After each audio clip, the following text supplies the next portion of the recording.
જી જી સવાલ અહીંયા એ પણ છે વિશાલભાઈ કે હજુ એક પણ સીટ જીત એ આંકડો આવવો જોઈએ કે પહેલી સીટ કોણ જીત્યું એ હજુ આંકડો આપણી પાસે નથી આવ્યો. સવાલ અહીંયા એ છે, લોકોને ઉત્સુકતા એ પણ વધેલી છે કે કોણ પહેલી સીટ જીતે છે. આંકડો ક્યારે આવે છે? આટલું જે મોડું થઈ રહ્યું છે, ગણતરી તો યોગ્ય રીતે જ ચાલી રહી છે. સવાલ અહીંયા એ જ છે કે એ આંકડો ક્યાં સુધી આપણને મળી શકે, એમ શું લાગે છે, કેટલો સમય હજુ લાગશે આપણને ગણતરીમાં? એ રીતે અત્યારે જે રીતે નોર્મલી 13 થી 14 બૂથોની આંકડાની સરેરાશ કરવા જઈએ કે 10 અમુક જગ્યાએ 10 બૂથ છે, અમુક જગ્યાએ 13-14 બૂથ છે, જેની અંદરથી અત્યારે એપ્રોક્સિમેટલી 4 બૂથની ગણતરી અત્યારે પૂરી થઈ ચૂકેલી છે. અમુક જગ્યાએ 2 બૂથની ગણતરી છે, અમુક જગ્યાએ 4 બૂથની ગણતરી પૂરી થઈ ચૂકી છે. અને જે રીતે અત્યારનો સૌથી પહેલાં બેલેટ પેપરની 1 કલાકનો સમય ગણવામાં આવ્યો હતો, એટલે એક સિમ્પલ વસ્તુ કહી શકીએ કે 1 થી 1.5 વાગે આપણી પાસે 90% પિક્ચર ક્લિયર થઈ જશે. ક્યાંક ફરીથી રીકાઉન્ટિંગની ગણતરીની વાતચીત કરવામાં આવે તો ક્યાંક આગુ પાછું થઈ શકે ટાઈમિંગમાં, પણ 1 થી 1.5 વાગ્યાનો ટાઈમિંગ જે હશે કે 1 થી 1.5 વાગ્યા સુધીમાં પિક્ચર ક્લિયર થઈ જશે. કારણ કે અત્યારે જે જોઈ રહ્યા છીએ આપણે, જે રીતેના આંકડા જોવા મળી રહ્યા છે, ક્યાંક ભારતીય જનતા પાર્ટી 43-44 ઉપર આગળ વધતી હોય છે, તો ક્યાંક આમ આદમી પાર્ટી પણ 31-32ની આજુબાજુ પહોંચી જતી હોય છે, અને ક્યાંક ભારતીય જનતા પાર્ટી અને આમ આદમી પાર્ટી વચ્ચે 2 થી 5 સીટોનો જ ફરક રહી જતો હોય છે. એટલે અત્યારે કહેવું પણ અઘરું છે. અને જે રીતે અત્યારે બૂથ જેમ જેમ ખુલી રહ્યા છે, હવે અમુક વિસ્તારો જે છે, જેમ આપણે વાવ થરાદની અંદર વાત કરી હતી કે વાવ થરાદની અંદર કન્ટિન્યુ 12 વાગ્યા સુધી કોંગ્રેસ પાર્ટી જબરદસ્ત લીડથી આગળ ચાલી રહી હતી, અને ક્યાંક 1 કલાકનો ટાઈમ જે હતો, જ્યાંથી 4 થી 5 બૂથો જેવા હતા સેન્સિટિવ બૂથ, જે ખુલવાથી ભારતીય જનતા પાર્ટી ક્યાંક ઉથલો મારીને આગળ આવી ગઈ હતી, અને જે રીતે ભારતીય જનતા પાર્ટીનો વિજય થયો હતો. એમ અત્યારે જે રીતે ઇલેક્શન કમિશનના આંકડા જોવા જઈએ, અત્યારે જે રીતે એક્ઝિટ પોલના આંકડા, એક્ઝિટ પોલ તો અત્યારે આપણે સાઈડમાં જ રાખીએ, કારણ કે જે રીતે અત્યારે આપણને જે ચિત્ર જોઈ રહ્યા છીએ આપણે, એ ક્યાંક હજુ અલગ જોવા મળી રહ્યા છે. પરંતુ અમુક જે વિસ્તારો જે આપણે કહી શકીએ કે અમુક જે વિસ્તારો છે પ્રોડક્ટિવલી આમ આદમી પાર્ટીના વોટિંગ હતું, ત્યાં ક્યાંક ભારતીય જનતા પાર્ટી અત્યારે ક્યાંક બહુ લીડથી આગળ જઈ રહ્યું છે, જે આમ આદમી પાર્ટીને નુકસાન કરવા માટેની જગ્યા બતાવી દીધી છે કે આ જગ્યા ઉપર જો આમ આદમી પાર્ટીને નુકસાન થાય છે તો ક્યાંક સત્તા ગુમાવવાનો પણ ડર રહેલો છે. એ વોટર્સની વાત કરી, શૈલેષભાઈ પાસેથી સમજવું છે. શૈલેષભાઈ, જે એ વોટર્સ, જી આપ કમ્પ્લીટ. યસ ઓકે, એ વોટર્સની વાત કરીએ તો મોટા જે 2 વોટર્સ છે એ દલિત વાલ્મીકી સમાજ, અને બીજો છે એ મુસ્લિમ સમાજ, જેના વોટ સીધા જ આમ આદમી પાર્ટીને જતા હતા. શું એ વોટ સ્વિંગ થયા છે અથવા તો સ્વિંગ થયા હશે, જેનો ફાયદો બીજેપીને મળી શકે? અહીંયા વોટ સ્વિંગ પણ થયા હશે, પ્લસ કોંગ્રેસની જે નબળાઈઓ છે એનો ફાયદો પણ, એટલે કોંગ્રેસ તરફી જે મતદાર હતો આ બંને કમ્યુનિટીમાંથી, એ પણ એનાથી દૂર જતો રહ્યો, અને એનો ફાયદો જે ભારતીય જનતા પાર્ટીને મળ્યો હોય. પ્લસ ત્રીજું ફેક્ટર, ભલે નાનું પણ AIMIM પણ છે, ખાસ કરીને જો આપણે મુસ્લિમ વોટર્સની વાત કરીએ તો એને પણ જેટલા વોટ લીધા હોય એનું અલ્ટિમેટ નુકસાન હજી સુધી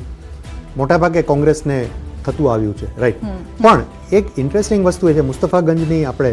વાત કરતા હતા વિશાલભાઈ, કે જ્યાં 24,000 જેટલા મતથી અત્યારે ભારતીય જનતા પાર્ટીના કેન્ડિડેટ આગળ છે, અને ઇટ્સ ટોટલી ઓલમોસ્ટ મુસ્લિમ બહુલ વિસ્તાર છે. તો એવું કેમ, એવો ફિનોમિના કેમ થાય છે? દરેક વખતે વોટ સ્વિંગ થઈ જાય કે કોઈ વચ્ચે ઘૂસીને વોટ લઈ જાય એવું નથી હોતું. આ મુસ્તફાગંજને જો આપણે એક સેમ્પલ તરીકે લઈએ તો એવું પણ કહી શકાય કે લોકો ધીરે ધીરે ભારતીય જનતા, એટલીસ્ટ દિલ્હીમાં ભારતીય જનતા પાર્ટી તરફ વળી રહ્યા છે, રાઈટ. એટલે આપણે એવું માની લેવું જરૂરી નથી કે ભાઈ બધા મુસ્લિમ વોટર્સ છે માત્ર કોંગ્રેસને જ વોટ આપે કે AIMIM ને આપે કે કદાચ આમ આદમી પાર્ટીને આપે, નોટ નેસેસરીલી, રાઈટ. અલગ અલગ જગ્યાએ અલગ. શકુર બસ્તીની વાત કરી, શકુર બસ્તીમાં આમ આદમી પાર્ટી આગળ ચાલે છે, રાઈટ, એવું નથી. પણ કેટલીક જગ્યાએ જ્યાં સૌથી મોટું જે વિશાલભાઈ કીધું કે એ વાસ્તવમાં 10-12 વર્ષ આપના ગઢ રહ્યા છે, આપ એના ઉપર મુસ્તાક રહ્યું છે કે અહીંયા તો અમને કોઈ હરાવી જ નહીં શકે, કારણ કે ભાજપ તો નહીં જ હરાવી શકે. ત્યાં ઉલટું થઈ રહ્યું છે, ભાજપ ત્યાં આગળ વધી રહ્યો છે. That is the red signal for Aam Aadmi party કે ભાઈ એનો જે એક પાક્કો વોટર બેઝ જેને ગણતા હતા એમાં હવે ભારતીય જનતા પાર્ટી આવી ગઈ. જી જી રાજુભાઈ, એટલે એ જે વોટર હતો તેના પર આપે દારમદાર પણ રાખ્યો, આપે નજર રાખી, અને આપે ત્યાં પહોંચવાનો પ્રયત્ન પણ કર્યો. શું આ એનું પરિણામ કદાચ આપને મળશે આજે?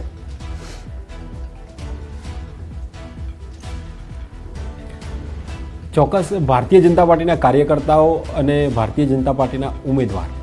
એમની એક વિઝન સાથે, સંકલ્પ સાથે માનનીય નરેન્દ્રભાઈના નેતૃત્વમાં જે પણ વિકાસને વેગ આપવાના છે, એવા જ મેં કહ્યું કે ગ્રાઉન્ડ લેવલે જઈ અને લોકોને સાંભળવાના, એમની પરિસ્થિતિ સમજવાની અને તકલીફો કઈ રીતે પડે છે એને દૂર કરવાના પ્રયત્નો આ ભારતીય જનતા પાર્ટીની સરકાર કોઈ પણ રાજ્યમાં હોય અને ભારતીય જનતા પાર્ટીના કાર્યકર્તામાં એક મોટી આવડત છે. બીજી વસ્તુ એક હું ચોક્કસ કહીશ કે દિલ્હીની અંદર જે રીતે એ આપદા અને ફરજીવાલ જે રીતે આખી એમની સરકાર ચાલતી હતી તેમાં મોટા ભાગે કેન્દ્ર સરકારની યોજનાઓ અને કેન્દ્ર સરકારના સહયોગથી દિલ્હીની જનતા ખૂબ જ સારી રીતે જો જીવનની ભૂતકાળની અંદર અત્યારે હાલમાં આપદા સરકારમાં જીવ્યા હોય તો કેન્દ્ર સરકારનો સહયોગ રહેલો છે. હવે આવનારા દિવસોમાં એ ઓળખી ગઈ પબ્લિક, લોકો જનતા ઓળખી ગયા આપદા આખી એમની ફરજીવાલની ગેંગને, ત્યારે કૌભાંડથી દારૂનું હોય કે કોઈ પણ જળનું હોય, જળ વિભાગનું હોય કે કોઈ પણ કૌભાંડ હતો એ ઓળખી ગયા. એ પછી એમને નિર્ણય કર્યો કે આપણે અત્યારે હાલમાં આપણે કહેવું ખૂબ જ વહેલું છે, પણ 100% હું ડંકાની ચોટ સાથે કહું છું કે દિલ્હીની અંદર ભારતીય જનતા પાર્ટીની સરકાર બને છે, એમાં કોઈ શંકાને સ્થાન નથી. સીટો જણાવશો? કહેવાનો મતલબ એ છે કે જનતાએ એમને 10 વર્ષ આપ્યા હોય, પણ હવે જી બેઠક જી ન ભૂતો ન ભવિષ્ય જેટલી હું એવું ચોક્કસ કહીશ કે ભારતીય જનતા પાર્ટી ખૂબ મોટી લીડ સાથે ખૂબ માર્જિન સાથે 49 જેટલી બેઠક હતી. હવે ભારતીય જનતા પાર્ટીની સરકાર એને કટ કરી શકશો, લીડ મેળવી શકશો એનાથી વધારે? જી રેકોર્ડ બનાવવા જઈ રહી છે. અચ્છા, રેકોર્ડ તોડ જીત, એટલે જીત પણ જેવી શિરીષભાઈ, જીત પણ જેવી તેવી નથી જોઈતી, રેકોર્ડ તોડ આ જીત જોઈએ છે. કહેવાવું જોઈએ, ઇતિહાસમાં લખાવવું જોઈએ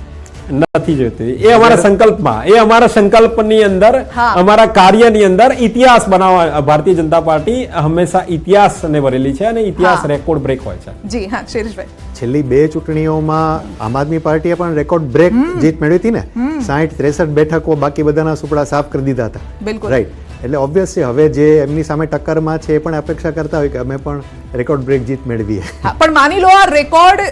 કારણ કે શિરીષભાઈ આની પહેલા કીધું કે જીતની નજીક, એટલે જે આંકડા હશે એ કદાચ જે મેજિક ફિગર છે એની નજીક પહોંચશે આંકડા. માની લો કે બીજેપી 40-42 ની આસપાસ, 45 ની આસપાસ રહે છે, પણ રેકોર્ડ તોડવો હોય જૂની જીતોના, તો પછી એના માટે ક્યાંકથી સેટિંગ પણ કરવું પડે. અને એટલા માટે જ વિશાલભાઈ, આપને તો ખબર જ છે કે આમ આદમી પાર્ટી પહેલેથી જ આરોપ લગાવવા માંડ્યા કે ભાઈ કરોડોમાં અમારા જે ઉમેદવારો છે તેમના ખરીદવામાં આવી રહ્યા છે અને આવા લોભામણી લાલચો આપવામાં આવી રહી છે. એક બીજી વસ્તુ તમને આની અંદર અત્યારના જે પરિણામ છે એ મુજબ તમને કહેવા માંગીશ કે આની અંદર જે અત્યારે ઇલેક્શનના જે પરિણામને જે આંકડા જોવામાં મળી રહ્યા છે એની અંદર આપણે 3 વસ્તુની અંદર અત્યારે એનાલિસિસ આપણે કરી શકીએ. એક વસ્તુ એ છે કે જે એકદમ મધ્યમ, એકદમ ગરીબ વર્ગ કે જે રોજનું કમાવાવાળો છે, કે જેની નાની નાની સ્ટોલ, દુકાનો, જે આપણે ચાંદની ચોક એરિયાની અંદર કહીએ એ પબ્લિક. બીજી પબ્લિક કે જે બીજી પબ્લિકની અંદર જે રાજનીતિ કરવામાં ધર્મની રાજનીતિ, અને ત્રીજી જે છે એ સૌથી વધારે કે ફેસને લઈને જે રાજનીતિ થઈ ગઈ કે આ ફેસ જે છે એ આ રીતે જેલની અંદર જઈને આવ્યા તો પબ્લિક માટે શું કાર્ય કરશે, અને જે રીતે જે એમના સીસ મહેલો બતાવવામાં આવ્યા, કે જે રીતે એમના પ્રોપર્ટીઝ અને જે રીતે અત્યારે કાંડ જે એમના કેસો દર્જ કરવામાં આવ્યા એની રાજનીતિ. આ 3 વસ્તુની અંદર એક વસ્તુ આમ આદમી પાર્ટી માટે એક સારી સાબિત થઈ છે. અત્યારે જોઈ શકીએ છીએ કે જેમનું મોડલ ટાઉન હોય, સદર બજાર હોય, ચાંદની ચોક હોય કે પછી એમની કરોલબાગ હોય, કે જે આ એક વર્કિંગ એરિયા જે કહી શકીએ કે જ્યાં આગળ મોસ્ટલી બધા વર્કર્સ રહી રહ્યા છે, એ એરિયાની અંદર ક્યાંક ને ક્યાંક આમ આદમી પાર્ટી લીડથી આગળ વધી રહી છે. પરંતુ જે એમના ફેસ કે અરવિંદ કેજરીવાલ કહી લો, મનીષ સિસોદિયા કહી દો કે આતિશી કહી લો, જે અત્યારે હાલ પણ બિલકુલ પાછળ ચાલી રહ્યા છે. એટલે આ ટ્રેન્ડની અંદર, અને જે રીતે આપણે વાતચીત કરી કે જે એરિયા જે કોંગ્રેસના વોટર્સ રહેલા હતા કે મુસ્તફાબાદ હોય કે જેની અંદર અત્યારે ભારતીય જનતા પાર્ટી આગળ ચાલી રહી છે, અને અત્યાર સુધીના તમે રિપોર્ટિંગ જોઈ લાવો કે ગ્રાઉન્ડ રિપોર્ટિંગ જોઈ લાવો, ત્યાંની પબ્લિકના મોઢે એ વસ્તુ સાંભળવામાં આવ્યું છે કે 2020 પછી જે દંગા, 2020 ની અંદર જે દંગા થયેલા હતા ત્યાર પછી ભારતીય જનતા પાર્ટીને એક્સેપ્ટ કરવામાં નહીં આવે. એ જ જગ્યાની જે વાત કરીએ કે મુસ્તફાબાદની અંદર અત્યારે હાલ જે છે એ ભારતીય જનતા પાર્ટી જે છે 36,000 વોટથી આગળ ચાલી રહી છે. એટલે આપણે જે બીજી ધર્મની રાજનીતિ જે કહીએ એની અંદર પણ ક્યાંક ભારતીય જનતા પાર્ટીને SC/ST વોટ પ્લસ જે મુસલમાન કોમ્યુનિટીના વોટની અંદર ક્યાંક ભારતીય જનતા પાર્ટી ઊણી ઉતરી છે. અને જે રીતે ગ્રાઉન્ડ લેવલ એમનું વર્ક જે કહી શકીએ કે જે દર વખતે પ્રચલિત છે કે ભારતીય જનતા પાર્ટી જ્યારે એન્ડ વખતે જે પ્રચારકો ઉતારતી હોય છે, જે કાર્યકર્તાઓ, જે 45,000 થી વધારે કાર્યકર્તાઓ 15% વોટ માટે એ લોકોએ જે ઉતાર્યા હતા, અને જે રીતે પ્રચાર પ્રસાર યુપી MP થી જે રીતે બોલવામાં આવ્યા હતા લોકોને, એ પ્રચાર પ્રસાર ક્યાંક આની અંદર વધારે કામ કરી ગયો છે. પણ જે આપણે વાતચીત કરીએ કે આગળ વાતચીત કરી હતી કે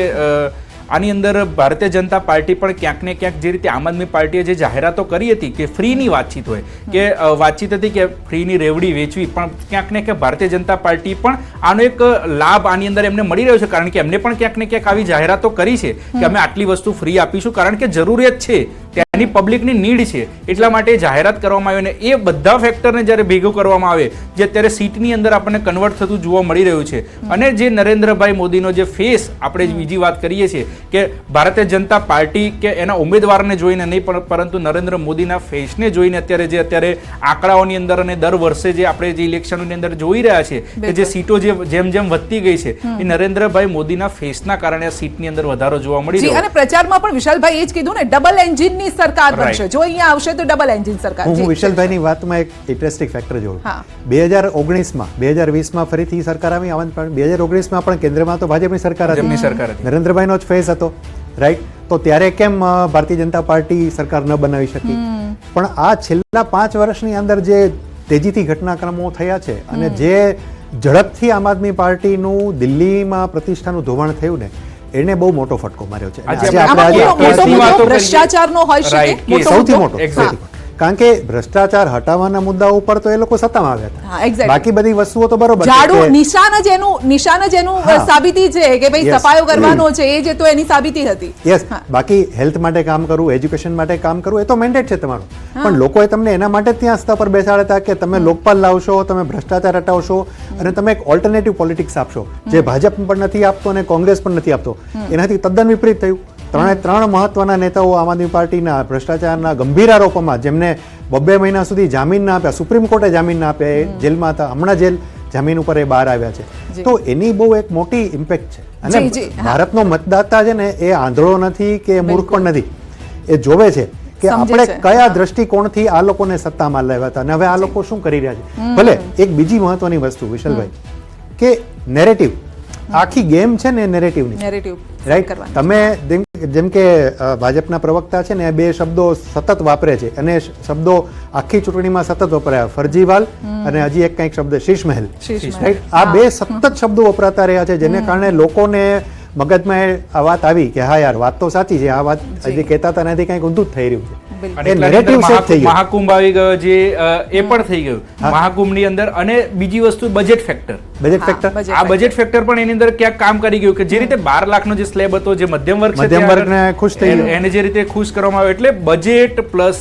યમુનાનો મુદ્દો, જે મહાકુંભનો મુદ્દો, અને વોટર્સોને જે અત્યારે સ્પેશિયલી ગ્રાઉન્ડ ઉપર ઉતારીને એમની જે નજર સામે જે એમની ગંદકી, પાણીના પ્રશ્નો, દિલ્હીની અંદર મેઇન પાણીનો પ્રશ્ન હતો, ત્યાં આગળ ક્યાંક કદાચ ભારતીય જનતા પાર્ટીના વોટ વધવા, સીટ વધવી એનું કારણ બની શકે. જી રાજુભાઈ, જે આરોપ બીજેપી પર લગાવવામાં આવતા હતા આમ આદમી પાર્ટી તરફથી ભ્રષ્ટાચારના, આ દાવ ઊંધો પડ્યો કે શું?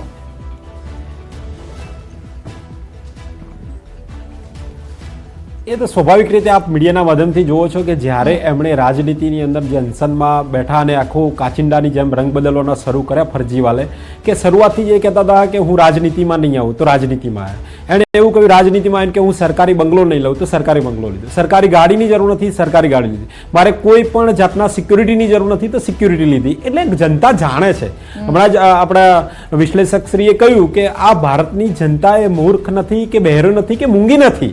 એક બધું જ જાણે છે કોણ શું કરે છે, કેવું બોલે છે, શું કરે છે. ચાહે કોઈ પણ પક્ષ હોય, ભારતીય જનતા પાર્ટી પણ હોય, એના વચનો જે પણ સંકલ્પ હોય, તો જનતા જાણતી હોય છે કે અમને જે પણ સંકલ્પ પત્રમાં, જે જનસંઘથી લઈને અત્યાર સુધીમાં આપણે સંકલ્પની અંદર હતું રામ મંદિર બનાવવું, તો અમારો એક સંકલ્પ પત્રમાં ત્યારથી જ હતો. નવું જે પરિસ્થિતિ સમયના આધીન કે જે તે રાજ્યની ભૌગોલિક પરિસ્થિતિના આધીન સંકલ્પ પત્ર હોય, પણ જે મૂળ એજન્ડા હતા એને ક્યારે અમે એને રદ નથી કર્યા. રામ મંદિર હોય, 370 હોય, ટ્રિપલ તલાક હોય, તો આ બધા જ કેન્દ્ર સરકાર જનસંઘથી લઈને આખા સંકલ્પ પત્ર હતો, એમણે સાર્થક કર્યા છે. બીજી વસ્તુ, એક ચોક્કસ આપણા પ્રતિષ્ઠિત ચેનલના માધ્યમથી એવું કહીશ હું, અને એ ફરજીવાલ હોય અને ફરજીવાલની આખી પાર્ટી અને જે આપદા આખી ગેંગ છે આમ આદમી પાર્ટીના કાર્યકર્તાઓ છે, એના માટે ચોક્કસ કહીશ કે દિલ્હી હમારી હૈ, બસ अब पंजाब की बारी है એટલે સમજી જજો કે અમે યોજનાઓ અને વિકાસના વેગ સાથે નીકળીએ છીએ માન્ય નરેન્દ્રભાઈનું જે વિકસિત ભારતનું લક્ષ્ય છે એના સાથે ફરીથી કહું છું કે દિલ્હી હમારી હૈ अब पंजाब की बारी है એટલે તમારા જૂઠા વચનો ઠાલા વચનોને ભૂલી જજો જનતાને છેતરવાના અને દિલ્હીની અંદર જે તમે કહી શકાય કે આખું 5400 કરોડનું રાશન વિતરણ કૌભાંડ હોય 4500 કરોડનું બસ કૌભાંડ હોય 571 કરોડનું આખા દિલ્હીની અંદર સીસીટીવીનું કૌભાંડ હોય 2800 કરોડનું જળ નિગમ કૌભાંડ હોય આ બધા કૌભાંડોથી ભરેલી આચરેલી આ આખી આમ આદમી પાર્ટીને અમે ફરજીવાલ અને આપદા ગેંગ એટલા માટે કહીએ છીએ કે જનતાએ જે વિશ્વાસ એમના ઉપર મૂક્યો હતો એ ફક્ત ને ફક્ત એમણે કૌભાંડો કરવા માટે અને પોતાનું ભલું કરવા માટે એમણે ઉપયોગ કર્યો એટલે જનતા જડબે સલાક એમને જવાબ આપ્યો છે આ ચૂંટણીની અંદર અને આવનારા દિવસોની અંદર તમે જોજો વારંવાર હું કહેતો હોઉં છું આમ આદમી પાર્ટી એક ભૂતકાળ બની જશે પોલિટિકલ ટુરિસ્ટની જેમ આવેલી પાર્ટી કાચિંડાની જેમ રંગ બદલતા એના નેતાઓ એક ભૂતકાળ બની જશે હું વારંવાર કહેતો આવ્યો છું કે તમે કોંગ્રેસનો સફાયો કર્યો તમે આમ આદમી પાર્ટીનો સફાયો કરશો લડશો કોની સામે પછી નહીં જનતાને નક્કી કરવાનું છે જો ક્યારે પણ કેન્દ્ર સરકારની અંદર એની યોજના હોય કે ભારતીય જનતા પાર્ટીની સરકાર રાજ્યમાં હોય ને એની યોજના હોય તો જનતા એને સ્વીકારે છે અને લડવાનું એ જનતાએ નક્કી કરવાનું છે કે જનતા એને કોઈ પણ તમે અત્યારે હાલમાં આપણે હું શોર્ટમાં એવું કહીશ કહેવાય નહીં અત્યારે આપણે દિલ્હી પર ચર્ચા કરી રહ્યા છે પણ ગુજરાતની અંદર પણ એવી નગર નિગમની સ્થાનિક સ્વરાજ્યમાં એવી ઘણી બધી બેઠકો છે જનતાએ બિનહરીફ ભારતીય જનતા પાર્ટીના ઉમેદવારોને બિનહરીફ કર્યા છે એનો મતલબ હા એનો મતલબ એ જ કહી રહ્યો છું કે બિનહરીફ કર્યા છે ઘણી બધી 215 થી વધારે બેઠકો પર બિનહરીફ કર્યા હોય તેનો મતલબ સ્થાનિક લેવલે જનતાએ સ્વીકાર્યું છે કે મારે તો ભારતીય જનતા પાર્ટીના જ જે છે અને માન્ય વડાપ્રધાન નેતૃત્વ જોઈએ નરેન્દ્રભાઈના નેતૃત્વમાં જ અમારો વિકાસ જોઈએ છે જનતા ખૂબ જ બુદ્ધિજીવી છે અને જનતા જનાર્દન સર્વોપરી હોય છે એ આપણે જોઈએ બિલકુલ હા ના હું એમના મુદ્દા ઉપર નથી કહેવા માંગતો હું દિલ્હીની જ વાત કરવા માંગુ છું કારણ કે એક બહુ ઇન્ટરેસ્ટિંગ ફેક્ટર છે આમાં લોકપાલના મુદ્દે આંદોલન કરી ભ્રષ્ટાચાર હટાવવાના મુદ્દે આંદોલન કરીને કેજરીવાલ એન્ડ કંપની સત્તામાં આવી અને ત્યારે એમણે ડંકે કી ચોટ પર કીધું હતું કે આ શીલા દીક્ષિતની સરકાર મહાભ્રષ્ટ છે અને એમણે આટલા કૌભાંડો કર્યા છે અને અમે બધાની તપાસ કરાવડાવશું અને અમે એમને ખુલ્લા પાડીશું વોટ હેપન્ડ છેલ્લા 12 વર્ષની અંદર એક પણ કૌભાંડ એ ના તો સાબિત કરી શક્યા ના તો કોઈને ખુલ્લા પાડી શક્યા કશું થઈ શક્યું નહીં હવે અત્યારે તમે જુઓ ભારતીય જનતા પાર્ટીના પ્રવક્તાએ પણ એ જ વાતો કરી રાઈટ કે આટલા કરોડના કૌભાંડો પંજાબમાં અને દિલ્હીમાં થયા છે હવે ભારતીય જનતા પાર્ટીની પણ એ જવાબદારી બનશે કે માનો કે જો એ સત્તામાં આવે છે રાઈટ જે દેખાય છે અત્યારે કે કદાચ સત્તામાં આવશે જો એ સત્તામાં આવશે તો એને અત્યારે તો જે આ 3 લોકો ઉપર કેસ ચાલે છે એને આગળ વધારવા જ પડશે પ્લસ એમણે જે કૌભાંડોની વાત કરી છે કે આટલા કૌભાંડો છે એ બધામાં કૌભાંડોમાં એમણે કામ ચલાવવા પડશે અને લોકોમાં એ સાબિત કરવું પડશે કે અમે કહેતા હતા કે આ કૌભાંડ છે એટલે ખરેખર કૌભાંડ હતું આ લોકોએ ખરેખર ભ્રષ્ટાચાર કર્યો છે નહીં તો શું થશે કે 2 વર્ષ પછી લોકો ફરી પાછું એ જ વિચારશે કે તો આના કરતા આમ આદમી પાર્ટી શું ખોટી હતી એ લોકો એવું જ કહીને સત્તામાં આવ્યા હતા તો ભાજપ એવું ન કરે અને ભાજપે એ વસ્તુનું ખાસ ધ્યાન રાખવું પડશે બરોબર છે વિકાસ છે કે એનું જે કાંઈ વિઝન છે એ બધું છે જ એ તો ભાજપ આટલા વર્ષોથી કરે જ છે અને એને પ્રૂવ કર્યું છે એમાં બે મત નથી પણ જો એને કહ્યું છે કે આ લોકો ભ્રષ્ટાચારી છે અને અમે ભ્રષ્ટાચાર હટાવવા માટે આવી રહ્યા છીએ then they have to prove કે આ લોકો ખરેખર ભ્રષ્ટાચારી છે અને એને જેલમાં નાખવા આરોપ રાજુભાઈ આરોપ સાબિત કરવા પડશે ફક્ત ચૂંટણી પૂરતા આ ખાલી સ્લોગન સારા લાગે પરંતુ જ્યારે જમીની હકીકત હોય તો જનતા પણ જવાબ માંગશે કે તમે શું સાબિત કર્યું યસ જો આમાં બહુ સરસ વાત કરી એમને શિરીષભાઈએ કે ફરજીવાલ સીએમ મુખ્યમંત્રી હતા અને એની સામે ક્યારેક કોઈ પણ પક્ષ હોય કે કોઈ પણ વ્યક્તિ હોય સામાન્ય જીવનમાં કોઈ પણ વ્યક્તિ સામે આપણે બ્લેમ કરીએ ને તો એનો પુરવાર આપણે પહેલા સાચા હોવા જોઈએ પછી એના ઉપર આપણે બ્લેમ કરવો જોઈએ કે આ વ્યક્તિ ખોટી છે અને ત્યાર પછી આખું ન્યાયતંત્ર ઉપર આવે છે એટલે ફરજીવાલ જ્યારે મુખ્યમંત્રી હતા અને એમના મુખ્ય આપણે શિક્ષણ મંત્રી મનીષ સિસોદિયા જે વાતો કરી રહ્યા હતા કે સ્માર્ટ સ્કૂલોની વાતો કરીએ મોહલ્લા ક્લિનિકની વાતો કરીએ પણ આ કૌભાંડોને ઢાંકવા માટે એક પડદો બનાવતા હતા આ લોકો આ બધો મોહલ્લા ક્લિનિક હોય કે સ્માર્ટ સ્કૂલો હોય કે આ એક પડદો બનાવતા હતા પણ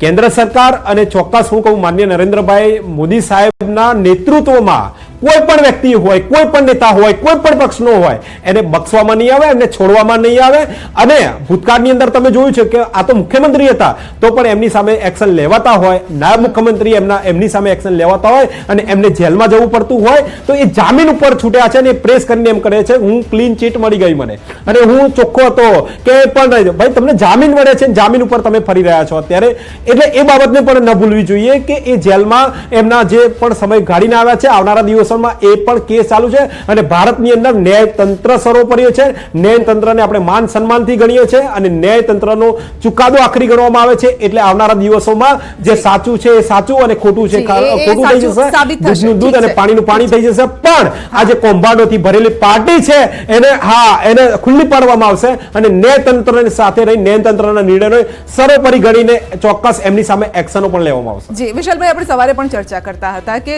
જો દિલ્હીમાં જ અરવિંદ કેજરીવાલ એ આંકડા સુધી ન પહોંચી શકે, પાર્ટી આંકડા સુધી ન પહોંચી શકે તો પછી એ દિલ્હી મોડલ કયા પ્રકારનું? દિલ્હી મોડલનો જ જો ફિયાસ્કો થાય, ફુગ્ગો અહીંયા ફૂટી જાય તો બીજા રાજ્યોમાં કઈ રીતે અસર થશે? અને એ રીતે બીજેપીએ એમના પત્તા ખોલેલા જ છે કે ભાઈ હવે પંજાબની વારી છે. 100% જે રીતે દિલ્હી મોડલથી ગુજરાતની અંદર પહેલા એન્ટ્રી માટે આવ્યા, એન્ટ્રીની અંદર મ્યુનિસિપલ કોર્પોરેશનનું ઇલેક્શન હતું જેની અંદર સુરતની અંદર બહુ જોરશોરથી સીટો આવી ગઈ. સીટો આવી ગયા પછી ક્યાંક ને ક્યાંક એમના ફરીથી તે તૂટી ગયા ત્યાંથી. પ્લસ બીજી વસ્તુ કે વિધાનસભાનું ઇલેક્શન આવ્યું ત્યાં પણ એમની 3 થી 4 સીટો આવી ગઈ. 3 થી 4 સીટો ગુજરાતની અંદર એ મોડલ, એ લોકો જે ચૈતર વસાવાની સીટ ગણીએ કે આદિવાસી વિસ્તારની સીટો ગણીએ, એ લોકો સ્પેશિયલી દિલ્હી મોડલ દરેક જગ્યાએ દિલ્હી મોડલને જ રજૂ કરવામાં આવતું. કારણ કે અહીંયા આગળ જ્યારે ગુજરાતની અંદર પ્રચાર પ્રસાર કરવામાં ત્યારે અમે મોહલ્લા ક્લિનિક બનાવીશું, અમે હાઈ સ્કૂલ સારામાં સારી સુવિધાવાળી સ્કૂલો બનાવીશું, અમે મહિલાઓને આટલા પૈસા આપીશું. આ જ બધા વાયદા વચનથી જ્યારે ગુજરાતની અંદર પણ એન્ટ્રી લઈ ચૂકેલા છે. પરંતુ જ્યારે જો દિલ્હીની અંદરથી ગઢ જશે તો કોંગ્રેસને આમ આદમી પાર્ટીને પંજાબની અંદર કપરા ચડાણ જે કહી શકીએ કે જે અત્યારે ભગવત માનની સરકાર જે છે એના માટે બહુ જ ખરાબ પરિસ્થિતિ પંજાબની અંદર આવવાની શક્યતા છે. કારણ કે જે દિલ્હી મોડલ જ પંજાબની અંદર મોડલ તરીકે અત્યારે વિકસિત કરેલું છે. એટલે એક વસ્તુ છે કે આટલા પ્રચાર પ્રસારથી જો દિલ્હીની અંદર પણ જો ન જીતી શકતા હોય તો સ્પેશિયલી પંજાબ અને બીજા રાજ્યો માટે તો હવે આમ આદમી પાર્ટી એક જે નામો નિશાન જે અત્યારે કોંગ્રેસનું અત્યારે આપણે જોવા નથી મળી રહ્યું, એમ ક્યાંક આવનારા ભવિષ્યની અંદર આમ આદમી પાર્ટી ઇલેક્શન તો લડશે પરંતુ જે કોંગ્રેસની જે સીટો જે આંકડા જોવા મળી રહ્યા છે એ ક્યાંક આમ આદમી પાર્ટી માટે જોવા મળી રહે. આનાથી આપણે એક બીજી વસ્તુ વિચારીએ કે જે રીતે 2 દિવસથી ગઈકાલથી જે ચર્ચાની અંદર આવ્યું હતું કે અમારા ધારાસભ્યને ઓફર કરવામાં આવી રહી છે, આમાં ક્યાંક જો પરિણામોમાં આપણે ઉલટું વિચારી લઈએ અત્યારે હાલ કે જે 40 જે છે અને 30 જે છે એ ક્યાંક જો આની અંદર ઉલટું થઈ જાય, કેમ કે આ તો ઇલેક્શન છે, ઇલેક્શનમાં ગમે ત્યારે ગમે તે થઈ શકે છે. તો એ જોવાનું રહેશે કે આમ આદમી પાર્ટીમાંથી ધારો કે સીટો અત્યારે વધારે આવે છે તો આમ આદમી પાર્ટીમાંથી કોણ જાય છે અને કોણ આવે છે. દિલ્હીની જનતા એ પણ જોવા માટે અત્યારે તત્પર રહી છે કે કદાચ આમ આદમી પાર્ટીની સીટો વધારે આવી જાય છે, 4, 5, 6 જે કંઈ પણ સીટો જો વધારે આવે છે અને સત્તાની અંદર બેસવાનું આવે છે તો એમાંથી જેટલા લોકોએ વાયદા કર્યા હતા કે અમે તમારી સાથે રહીશું, જનતાના વિશ્વાસથી જે જીતી રહ્યા છે એમાંથી કેટલા પક્ષ પલટું થઈ રહ્યા છે એ પણ એક આની અંદર જો ઇન્ટરેસ્ટિંગ એ જોવાનું રહેશે. ગુજરાતે તો ઘણું જોયું છે પક્ષ પલટો, તો ગુજરાતમાં ઘણો એવો જોયો છે ત્યારે જોવાનું રહેશે કે અહીંયા શું થવાનું છે. આંકડા જે બદલાઈ રહ્યા છે, 40 પર બીજેપી અત્યારે આગળ છે અને 30 પર આમ આદમી પાર્ટી અત્યારે આગળ ચાલી રહી છે. આંકડા સાથે રોકાઈ રહ્યા છે બ્રેક માટે.